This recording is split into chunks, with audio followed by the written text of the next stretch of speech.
जैसे कि हम पढ़ रहे हैं रेगुलेशन ऑफ एलोस्टेरिक एंजाइम्स, तो मैं क्विकली रिवाइज दोबारा करूँगी बात कि जो एलोस्टेरिक एंजाइम्स होते हैं उनके अंदर दो एक्टिविटी साइट्स होते हैं, एक एक्टिव साइट होता है और एक एलोस्टेरिक साइट होता है। एक्टिव साइट पे आपका सबस्ट्रेट लगता है, एलोस्टेरिक साइट पे आपके अफेक्टर्स लगते हैं। एक्टिव साइट के ऊपर आपके कंपेटिटिव इनहिबिटर्स इनहिबिट करते हैं एक्शन ऑफ एंजाइम को, जबकि आपके एलोस्टेरिक साइट के ऊपर एलोस्टेरिक इनहिबिटर्स एक्ट करेंगे और एंजाइम की एक्टिविटी को कम करते हैं, such as your uncompetitive, non competitive and mixed inhibitors. So obviously हमने एक्टिव साइट की बात कर ली कि नॉर्मल कंडीशन में अगर आप में कोई एलोस्टेरिक इनहिबिटर नहीं है तब भी तो आपके एलोस्टेरिक साइट का कोई काम होना चाहिए ना। तो एलोस्टेरिक साइट के ऊपर आपके कुछ मॉलिक्यूल्स लगते हैं known as effectors, and their work or job is to actually increase the activity of the enzyme. These enzymes are usually composed of multiple subunits, and the regulatory allosteric site that binds the effector may be located on a subunit that is not itself catalytic. तो basically एक ऐसा effector zone सा होता है allosteric जो enzyme है उसकी ऐसी साइट पे जाके लगता है जो कि कैटालिटिक साइट नहीं होती, जब उसकी एलोस्टेरिक साइट होती है। होमोट्रोपिक इफेक्टर्स। होमोट्रोपिक इफेक्टर्स कौन से इफेक्टर्स होते हैं? बेसिकली इफेक्टर्स वो मॉलिक्यूल्स होते हैं जिन्होंने एंजाइम की एलोस्टेरिक साइट पर जाके लगना है और एंजाइम की एक्टिविटी को बढ़ाना है। Effectors don't bind with the active site, they bind with the allosteric site. So a type of effector is homotropic effectors. So when the substrate itself acts as a effector, the effect is said to be homotropic. तो अगर एक substrate active site enzyme पे भी जाके bind करे और उसी enzyme के allosteric site पे भी bind करे तो ऐसे इफेक्टर को आप क्या कहते हो? होमोट्रोपिक। और इसकी एग्जांपल क्या है? Binding of oxygen to haemoglobin. तो हीमोग्लोबिन आपको पता है एक प्रोटीन होती है जो कि ऑक्सीजन को बाइंड करती है। ऑक्सीजन जब अपनी बाइंडिंग साइट या एक्टिव साइट ऑफ हीमोग्लोबिन पर जाके लग जाती है तो वो हीमोग्लोबिन के एलोस्टेरिक साइट्स पे जाके भी लगेगी। वो सिर्फ हीमोग्लोबिन के एक्टिव साइट पर नहीं लगती है ऑक्सीजन, वो हीमोग्लोबिन के एलोस्टेरिक साइट्स पे जब भी जाके लगती है। वो सबस्ट्रेट जो कि इफेक्टर के तौर पे भी काम करता है on an enzyme by binding to the active site as well as the allosteric site, such a type of effector is known as homotropic effector.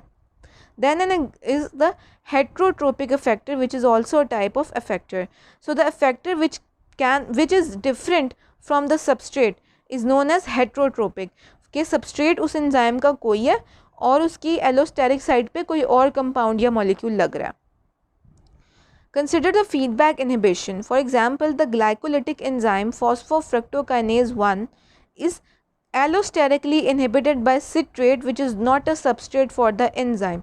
So आपका glycolysis के process में एक enzyme आता है phosphofructokinase. So phosphofructokinase का जो भी substrate होता है वो इस एंजाइम के साथ बाइंड करेगा, ठीक है, लेकिन इस एंजाइम को इनहिबिट कौन सी चीज़ करती है? सिट्रेट। और सिट्रेट इस एंजाइम का सबस्ट्रेट नहीं होता, वो आगे जाके इस प्रोसेस में एक प्रोडक्ट बनता है और ये फीडबैक इनहिबिशन करेगा by acting on this enzyme known as the phosphofructokinase 1 and its inhibits its activity by binding to the allosteric site. Feedback inhibition का आपको पता है, जब एक प्रोसेस चलता है फ्रॉम स्टेप 1 2 3 4 किसी भी चीज़ की प्रोडक्शन हो रही है तो स्टेप 7 में जो प्रोडक्ट बनता है वो स्टेप 1 या 2 में जो एंजाइम होता है उसको जाके इनहिबिट कर देता है, ताकि वो ये सिग्नल देता है कि बॉडी में इनफ हमारे पास प्रोडक्ट्स बन गए, अभी हमें और की ज़रूरत नहीं है। तो अब ये देख रहे हो कि A forms B, A and C when they act on B they form D, D forms E, E forms F and F forms G. तो बेसिकली जो G आपके पास प्रोडक्ट बना है वो D के ऊपर जो एंजाइम एक्ट कर रहा है उसको जाके इनहिबिट कर रहा है।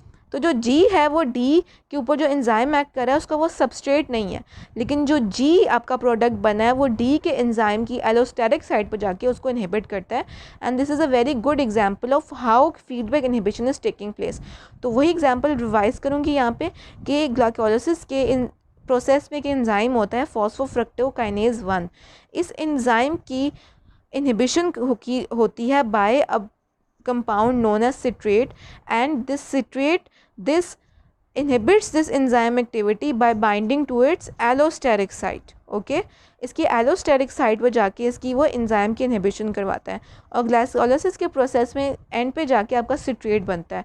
So basically it is a type of feedback inhibition कि ये जो प्रोडक्ट है सिट्रेट वो बहुत 3-4 स्टेप्स गुजरने के बाद बना और उसने अपने पहले वाले स्टेप ऑफ द ग्लाइकोलाइसिस या दूसरे स्टेप ऑफ द ग्लाइकोलाइसिस पे जो एंजाइम एक्ट कर रहा है उसकी उसने एलोस्टेरिक इनहिबिशन करवा दी. Regulation of enzymes by covalent modification. Many enzymes may be regulated by covalent modification, most frequently by addition or removal of phosphate groups from specific serine, threonine और tyrosine residues of the enzyme. तो enzyme की जो regulation है उसको आप इस तरह भी modify कर सकते हो कि उसके जो certain residues होते हैं amino acids के enzyme के ऊपर such as serine, threonine और tyrosine, these are amino acids names which are present on enzymes. So अगर इन amino acids की phosphorylation हो जाए या dephosphation हो जाए बाय एडिशन और removal of phosphate groups respectively, इस तरह भी एंजाइम की एक्टिविटी मॉडिफाई हो जाती है. Phosphorylation and dephosphorylation. Phosphorylation reactions are catalysed by a family of enzymes called protein kinases. तो हमने पिछले लेक्चर में जब क्लासेस ऑफ एंजाइम्स की बात की थी तो क्लास 2 में कौन से एंजाइम्स थे? ट्रांसफरेजेस. और ट्रांसफरेजेस क्या करते थे? कोई भी प्रोडक्ट कोई भी एक ग्रुप रिएक्टेंट में ट्रांसफ़र करते थे और प्रोडक्ट बनता था.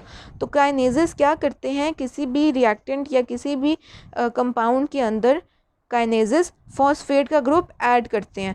तो फॉस्फोरिलेशन भी एंजाइम की जा सकती है with the help of enzyme known as protein kinases and they use ATP as a donor of the phosphate group. So ATP can cause phosphorylation of the enzyme. Response of enzyme to phosphorylation. Depending on the specific enzyme, phosphorylated form may be more or less active than the unphosphorylated enzyme. तो phosphorylation by rule of thumb सिर्फ enzyme की activity को modify करेंगे. आपने modify का नाम याद रखना है, ये नाम याद नहीं रखना कि एंजाइम की एक्टिविटी को बढ़ाएंगे. फॉस्फोरिलेशन कुछ एंजाइम्स की एक्टिविटी को बढ़ाते हैं और कुछ एंजाइम्स की एक्टिविटी को वो कम करते हैं. वो एंजाइम टू एंजाइम वेरी करता है. जैसे कि उसमें इन्हें एग्जांपल दी है कि अगर आप ग्लाइकोजन फॉस्फोरिलेज एंजाइम की फॉस्फोरिलेशन करो, ग्लाइकोजन फॉस्फोरिलेज एंजाइम, और इस एंजाइम का काम होता है डिग्रेड करना ग्लाइकोजन को. तो अगर इस एंजाइम की आप फॉस्फोरिलेशन करो तो उसकी एंजाइम की एक्टिविटी बढ़ेगी. जबकि ग्लाइकोजन सिंथेज एंजाइम की अगर आप फॉस्फोरिलेशन करोगे, an enzyme that synthesises glycogen, उसकी एक्टिविटी कम होगी. तो उन्होंने ये बताया कि एक एंजाइम था ग्लाइकोजन फॉस्फोरिलेज, इसकी फॉस्फोरिलेशन करवाई तो इस एंजाइम की एक्टिविटी बढ़ गई. जबकि ग्लाइकोजन सिंथेज एक एंजाइम था, अगर इसकी फॉस्फोरिलेशन करवाएंगे तो इसकी एक्टिविटी कम हो जाएगी. सो ये उन्होंने बताया कि फॉस्फोरिलेशन एंजाइम की एक्टिविटी को मॉडिफाई करेगा. इंक्रीज और decrease of the enzyme activity depend करता है कि वो कौन सा एंजाइम है जिसके ऊपर फॉस्फोरिलेशन या डीफॉस्फोरिलेशन हो रही है. Induction and repression of enzyme synthesis. Cells can also regulate the amount of enzyme present by altering the rate of enzyme degradation or more typically the rate of enzyme synthesis. कि cells amount of enzyme की को regulate करते हैं by altering the rate of enzyme degradation, कि enzyme किस pace से degrade हो रहा है उस पेस को वो कम या ज़्यादा कर सकते हैं ताकि एंजाइम की अमाउंट कम या ज़्यादा हो. The increase or decrease of enzyme synthesis leads to an alteration in total population of active sites.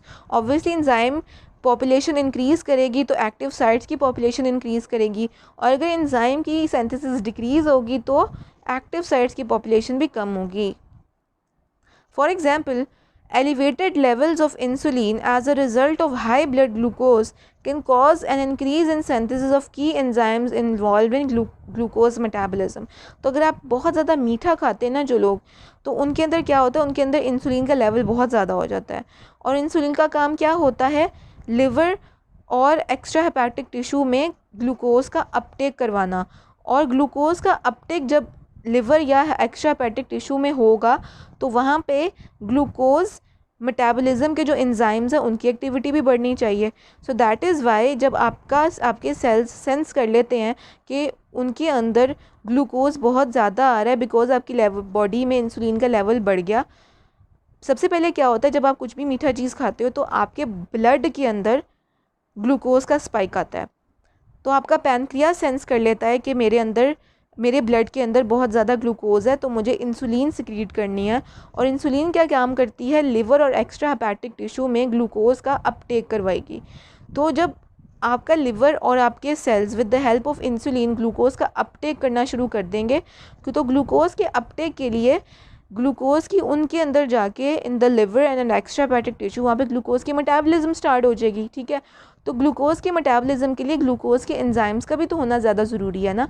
So that is how high blood glucose levels increase the enzymes involve in glucose metabolism. Thank you very much. बहुत ही easy lecture था। पिछले lecture में हमने types of enzyme inhibitors को बहुत detail में touch किया। उसके अलावा हमने एंजाइम्स की एक्टिविटी की मॉडिफिकेशन वगैरह पढ़ी, इसके जो इंक्रीज और डिक्रीज इन एंजाइम एक्टिविटी पढ़ा। And try to learn the lecture, make your own notes, and thank you very much for your attention.